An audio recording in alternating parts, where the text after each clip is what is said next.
Alright, so I think we should move on to anime. Yeah. Now, honestly, normally I would go like Naruto, Fairy Tail, and then like Sword Art Online 2 and One Piece, or vice versa. Honestly, I just want to get Fairy Tail out of the way. Sucked ass. It was a filler episode. I mean, the main point of the episode was showcasing how Frosh, Rogue's cat, has the same sense of direction as Zoro, basically. That was pretty much the episode, and then they think he's lost, so then he's lost, so they try to find him. They find him, but instead of going up to him, revealing that they're there, and helping him get back to the guild hall, they watch him as he tries to get back because they want him to be, because they feel he needs this to, give him a confidence boost. And then in the end, you think he finally gets there, and he ending up at Fairy Tail Guild Hall. And that's the episode. It was honestly shit. That's actually not filler. It isn't? No, I'm pretty sure that's an OVA that was written by Mashima himself. Well, it was shit, regardless. I remember I recall reading that. Actually, it felt like, but it still felt like it felt like filler though. Yeah, it was just stupid. I mean, especially when you had like all the random ass cameos from the various Fairy Tail Guild members. It's like, wait, what? I mean, which pretty much almost guarantees that. I mean, which probably should have hinted at that they were in Magnolia and not the hometown of Sabretooth. The fact that Fairy Tail was there. So, I mean, it would make no sense for Fairy Tail to travel all travel together to wherever Sabretooth is. Now, so yeah, shit episode, just complete and utter shit.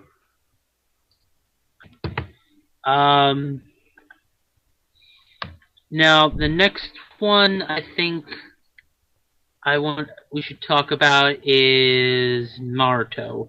And I want to make this quick because we've already talked too much about Naruto. Enough Naruto. Basically, this episode was entitled "The Day Naruto Was Born." Ooh. The Yin Kurama asks me,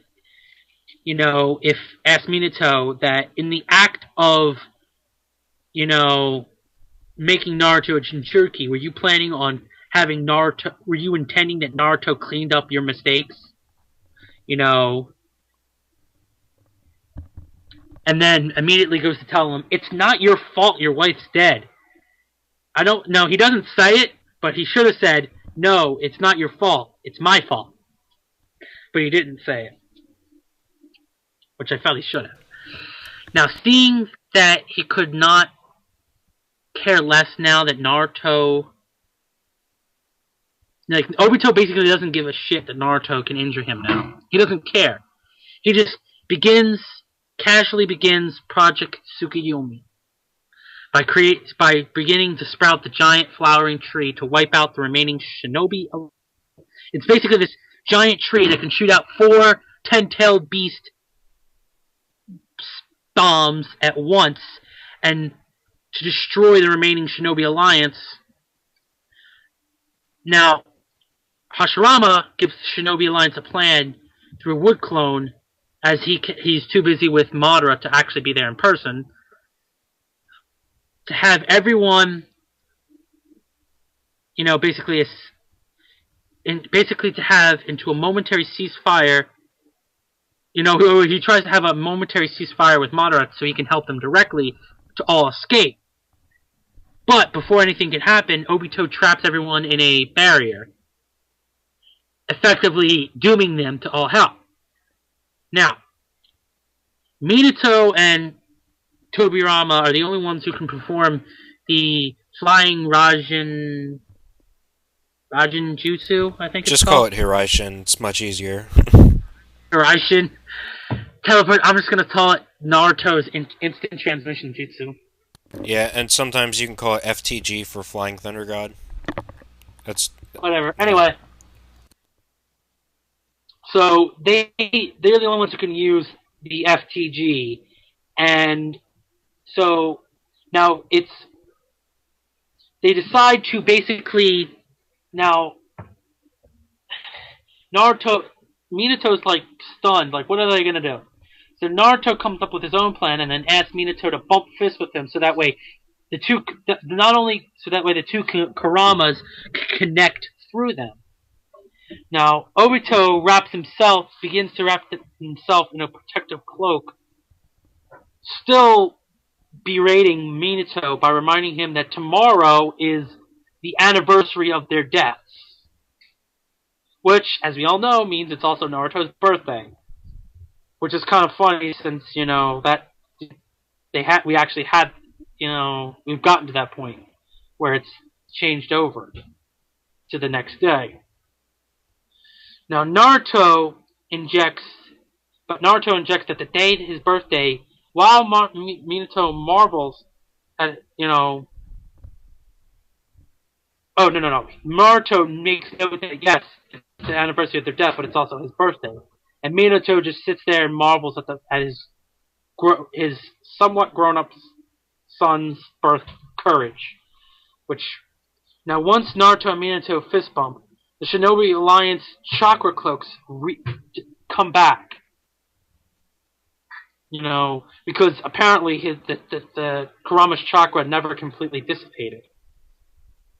Now, after Naruto provides Sasuke and Jugo with chakra cloaks, Tobirama, seeing the boy's chakra dispersal, similar to the Shadow Clone Jutsu that he created in his lifetime, there's this whole funny scene where Tobirama is explaining, "Oh, this is so similar to the Shadow Clone Jutsu," and then Naruto's like, "Wow, Second Hokage, you really know a lot about my Shadow Clone Jutsu." And then he's like, "You fool, I'm the one who created the jutsu." Then the attack happens. You think everyone's been taken out, but then you find out that Minato used the chakra connection that Naruto created by having everyone have the chakra cloaks, combined with the fact that he was bumping fists and pretty much sharing chakra with his father, to teleport everyone outside the barrier. He also uses this slight reprieve to tell Naruto his feelings, and basically Naruto explains it's not necessary as he's already met both of their chakra imprints, so there's nothing left for them to tell him. And that's pretty much the episode. It was an okay episode, but I mean, I focused too much on the idea that it was just dragging out the whole idea that tomorrow is Naruto's birthday / the day that his parents died, but it's also and then they also dragged out the whole fact that they were preparing to do this incredibly large scale transportation jutsu to transport everyone outside of the shield to prevent them from being destroyed by the attack. So that's pretty much what happened, and it wasn't too exciting, at least in my opinion. Now, I am gonna time to move on to One Piece Kun. I don't know. I can't speak Japanese. I want to say the thing that what was it? Whitebeard said. When he declared that the One Piece was real. Right. I forget what it is. Yeah, cause King of Lightning, I think, used to put that in his episode reviews. Like he'd this is One Piece episode review, One Piece, and then he would make the Whitebeard fist, and then he would play it.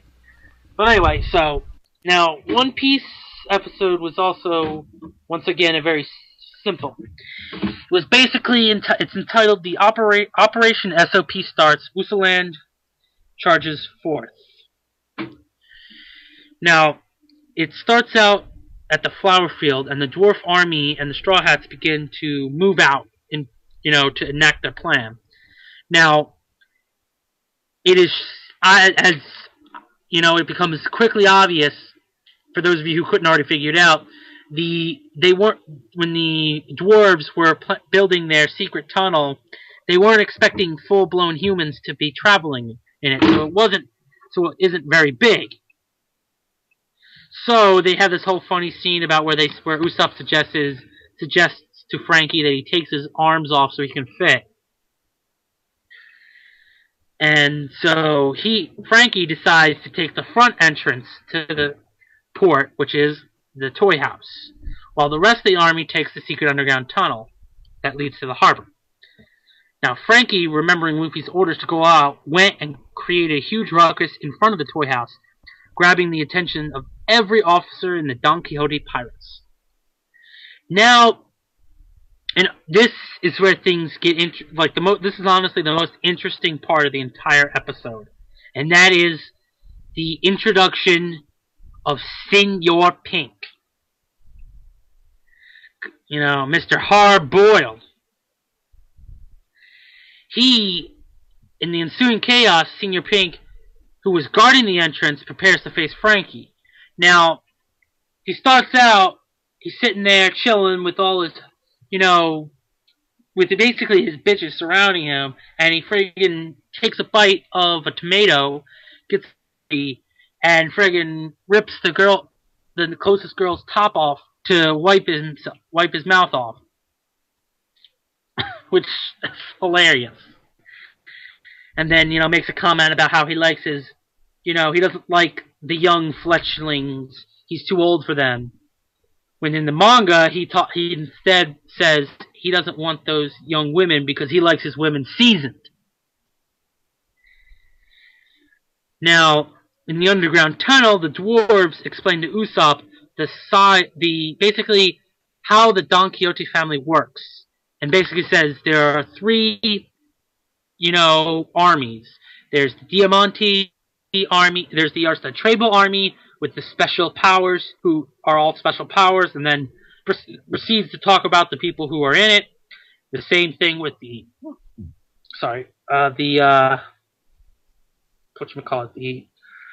Pika army, which is surprisingly enough, with Pika's size, the commando unit. And then you have the Diamante unit, which is the fighters.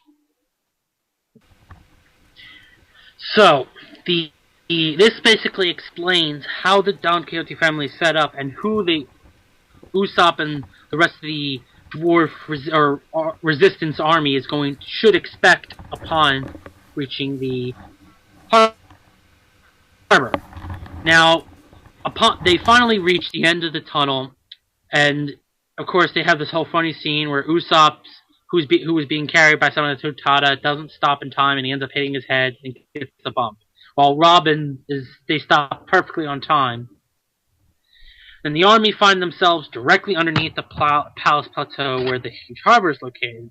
Now, the stupid thing was that at the end they did the whole big, how most episodes they try to end on something big, like oh my god, and they tried to make the oh my god moment be the fact that after being unnoticed by anyone, they walk around a little bit to prepare to go towards Sugar, who's guarded by Trable, and they basically say, then they basically see how big this harbor is, and they're like, oh my god, it's so big, and then it ends. It's like they tried to make the main shock value to be how big the harbor was, because it was basically an entire harbor town, basically port town. So it was, it was I'm going to give it a good, mainly because I'm being biased about Senor Pink, stuff with Senor Pink, who, in all honesty, is a very enjoyable character. Don't you agree? Honestly, I'm kind of neutral on Senior Pink, to be honest.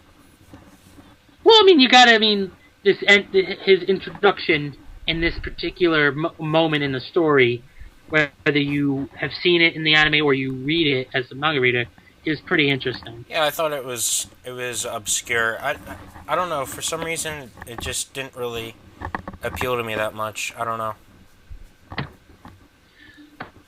Now, of course, some of the other stuff he's done since this is, kind of iffy. Yeah. Especially, because his fight with Frankie has, was just so iffy. Mm-hmm. But anyway, now it's time to move on to Sword Art Online 2 Oh boy. episode. Now, as you well know, that means Strider Zero is going to actually get doing some talking too. But right off the bat, I'm telling you, I'm giving this. I mean, I'm not giving this like the most highest rating I would give it, but I'm definitely saying that this episode was great, and it was the best anime episode this week. Now, to briefly go over or at least as briefly as I can, basically it was called a small step. Now, why, may you ask? Well, the episode begins with Kirito trying to defend. Basically, comes in after they're re-showing you Kirito coming in and getting in a couple of good shots, saving Shino, but quickly he gets overpowered and now has to defend himself. Now, he's getting his ass kicked, and then he has to now this crazy, beyond crazy kid attempts to inject Kirito with this drug that will kill him. Now, instead of running away and saving herself, Shino returns and throws a stereo on his head and knocking him out. Now, unfortunately, before this happens, Kirito gets supposedly injected with the drug, and now he, believing he was injected, is like cringing over the fact that, oh, I'm dying. But Shino checks on it and finds out that conveniently the one place he decides to stick the needle in is in the one tiny spot where an electrode from the machines at the monitors at the hospital just so happened to have been stuck on him. So conveniently he's saved. Where have I seen this one before? Oh yeah, almost everything. Yeah. Has something like Pretty that. much. And I laughed my ass off. You know what I was telling earlier. I laughed my ass off when she picked up the stereo and bashed him over the head. I was dying laughing because I was like, yes. I don't know if because last week I had my own separate review for the last episode. I don't know if you listened to it. No, I didn't. When I specifically said last episode, I said she should not be running away. She should be helping Kirito fight this guy because 2-on-1, fuck him up. What do you know? She does it, and she does it in the most hilarious way possible. A fucking stereo. Now, of course, yeah. Now, thankfully, for Neverworld also reviews this, and he said, in his personal opinion, she should have picked it up again and then hit him again with it, even though he was already knocked out. Yeah. But that was, his personal opinion because he heavily favors Shino. Yeah, he was probably doped up, to be honest, because, the whole drug thing. He was probably doped up, which is why he was able to fight off Kirito so well. No, he said it's mainly probably because of all the adrenaline, like all the crazed up adrenaline he had. Yeah, that too. From being, like, he could have been doped up too, because you could think that the other two also had adrenaline pumping.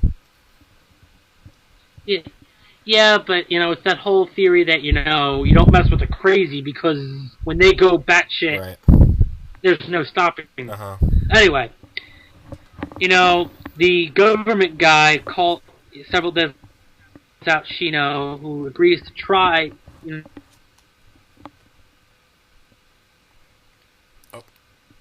Leave. the chicks who are bullying, her, and basically call her out and say, we want money again. Now, she says, this time, once as she always does, no. And the leader of the group decides to take out a model gun and threatens her. Now, there's no way for us to know that it's a fake gun, because, it looks real, and it's anime, so it looks real. And she presumes to try and fire it. Now, that's, even as a joke, that's, like, messed up, that she's trying to make this girl believe that she was going to actually shoot her with a gun. Right. Now, she can't fire it. She doesn't know why. Now, this is where I think, and this is where things really take off. She knows, like, or at least I think she should have said this, was like, she takes the gun and should have said, bitch, give me that gun. She takes it away from her and shows her that, oh, the safety needs to be off, and then proceeds to fire a nearby can, shoot at a nearby can to show her that, yes, it works. And, yes, I am over this fear enough that I can do this right now. And then turns the safety back on and gives her back the gun. Now, as Shino's about to leave school grounds, then she pretty much is basically, as she's walking away and can't be seen by the others, she starts to break down again because, she still isn't 100% over it, and I wouldn't expect her to be that quickly. Yeah, me neither. Now, as she's preparing to leave school, Kirito, trying to be a pimp, sitting out there with his motorcycle waiting for her near the entrance, of course draws attention from the ladies, like, ooh, who's that bad boy? Now, he drives Shino to a cafe to meet with the, government guy to talk about the death gun incident, where we find out that,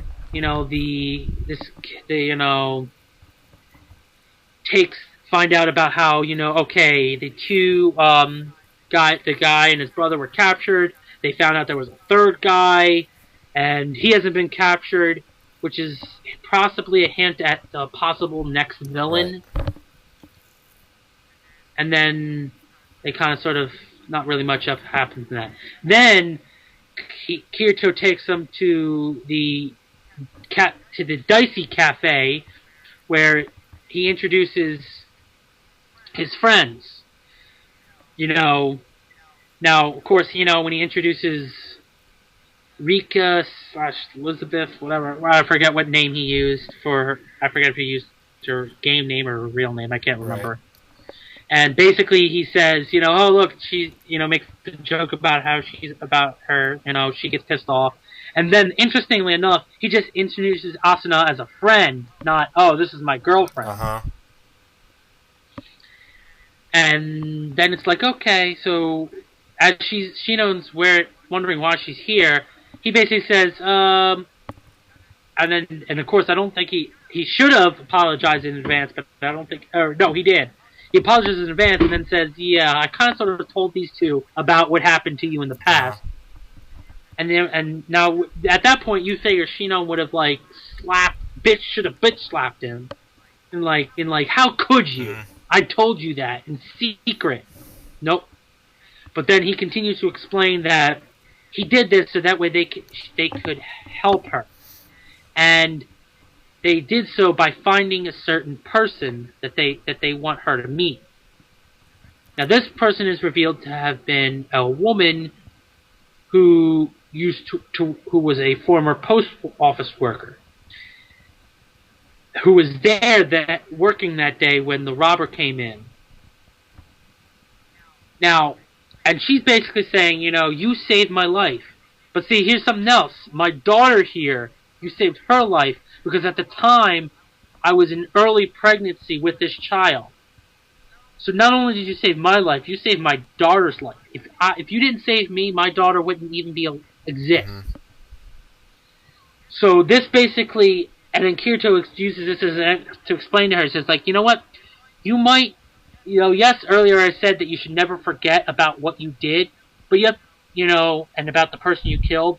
But this, you should forgive yourself in the fact that, hey, it's not your fault. You were a hero that day. You saved lives. And basically, I guess Shino starts to basically, emotionally break down, and finally is showing that she's starting to forgive her. She can now start to forgive herself for killing this robber, because she knows that it wasn't, out of cold blood. It was done to save others. Mm-hmm. So, like I said, it was a great episode, and most likely setting up for the runaway, the third Death Gun being the next villain. But it's hard to really say, especially since the next episode is called Debriefing. Yeah. Which I thought is a weird choice to go, since they pretty much already debriefed in this episode with the government guy. Right. So, and if they're going to have it be about the same length of a normal anime for this Sword Art Online 2, it'd be 24, 25 episodes, maybe 26. That's no more than 12 more episodes. Yeah, it's so 24, so that's not even 24. That's more episodes. Mm-hmm. So what the hell are they going to do for those 10 episodes? Well, what I was hoping was that they would go back into Alfheim Online in order to take on Aincrad, the reappearing Aincrad that was hinted at the very end of SAO1, because I was looking forward to that.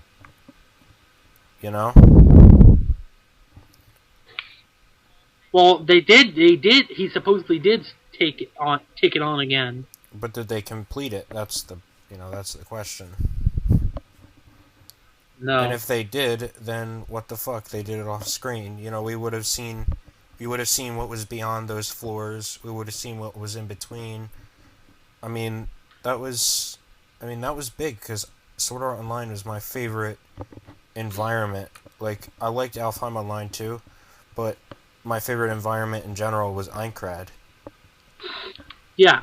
Now, we don't know, like I said, since we didn't really read the light novels, we don't know what happened, because I believe it said that there's still some more stuff that supposedly is involved with Gun Gale Online, supposedly, but I don't know. I hope not. But there's also said that there's the other,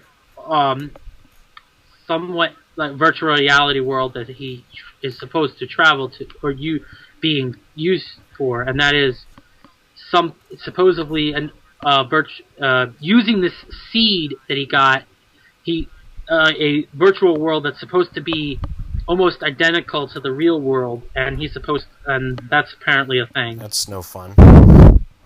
I don't know what happens in it. I know that there's supposedly an arc around that. I don't understand why you would make a game that is exactly like reality. Isn't that the point of a fantasy type of game? Well, I don't know.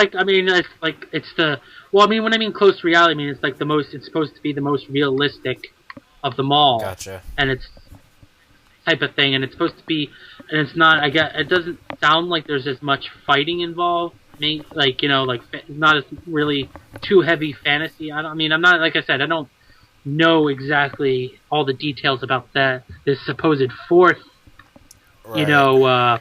Virtual reality world that they're going to supposedly travel to. Yeah, I guess. And or if that's even going to be done in the anime at all. Right. And if they do, whether it's going to be Sword Art Online 3 Season 3, which they would entitle Sword Art Online 3 for some reason, which doesn't make any sense to me, but whatever. So, yeah, that's, my thoughts on the episode. Is there anything you wanted to add about the episode? Let's see. Well, I thought it was a really good episode. I thought it dealt really well with a lot of the feelings of each character and kind of sort of wrapped them up in a good fashion, especially obviously Shinon, or whatever her real name is, I can't remember. But yeah, I can't remember what her real. Well, Shinon, I believe, is her real last name. I think it was it was Shino, something, and then her like in-game name was Shinon, so it was like something like that. Yeah, but a much simpler play on her name right than Kirito's, which the only connection I can make off first glance is the fact that they have the same beginning letter. Right. Well, yeah, it's like Kazuto Kirigaya, like that, because we've heard his name enough. But it's like we still all call him Kirito anyway, so it's like whatever. Yeah, because it's easier to say. Yeah. And whereas Asuna used her real first name, I believe it is. Right. Oh, Asada. That was her last name. Because Asada-san. Yeah. Asuna was whatever. Who cares? Yeah, anyway, Shino. besides the point. That's besides the point. Yeah. All right, guys. Welcome back to my side of anime reviews, and just this week we only have Akame ga Kiru episode 14. Since now we're doing the duo for Sword Art Online 2. So in this week we last left off with Estes finding Tatsumi and finishing off the Danger Beasts. And now in this episode that continues, Shura sends him and Estes to another, place in an island, like a deserted island, and just like last week, the humor between Estes and Tatsumi is pretty good. I enjoy it. I thought it was funny when I first saw it in the manga, and I thought it was still pretty funny again watching it in the anime. So we see them kind of bond a little bit, and it honestly makes me a bit sad because I think I might get shit for this, but I think they actually really make a good pairing, and it's unfortunate because Estes is not very likely to turn, and Tatsumi all the same, and so they're basically fated enemies, unless of course the capital decides that she is too you know she is too dangerous to keep alive and turns on her, which is completely possible in my opinion. But otherwise, they're kind of fated enemies, and that is kind of disappointing, kind of sad because I think they really do have good chemistry. So we see then a bit of Estes's power, and it's off the charts. She's able to like create like a small meteor out of ice and just create these giant ice pillars and just spikes, and she's taking out these gigantic danger beasts all by herself. I mean, it took pretty much all of Night Raid to take on Stylish, and a similar danger beast was just wrecked by her. So we get a good insight to her abilities and how Tatsumi doesn't even think Akame can kill her because how is she even supposed to get the one shot? And then we also find out about the origins of her power, which is drinking that blood. And I thought that was a good scene, showing her resolve and just showing how much she has been desensitized to all this crap. And we find out about her past and how she was in a strong based society where only the strong survived. And I mean, it's kind of typical, but it was done pretty well, I would say. And that's about it, other than introducing Shura a little bit more as a character. And we find out he's, the minister's son. And he's also a jackass who I don't like at all. And I don't think many of you will like over the course of the series. And that's honestly it. I mean, it was kind of simple. There wasn't, I mean, there was some progression, but it was mostly focused on the interactions between Tatsumi and Estes, which is what I focused on mostly in this review, because I think that's the most important part of it. That and like their pasts. And so, I mean, it was a decent episode. Once again, I thought the interactions were good, but it saddens me to know that they're probably not going to be able to ever be together. And Tatsumi escapes with Incursio, being able to be invisible, and then he hides his presence by not feeling a thing. essentially. That they made that more clear in the manga a little bit, where he said, don't show off any kind of intent, of any kind of like killing intent or anything, or else she will notice, and also don't move. So whatever. So that's about it.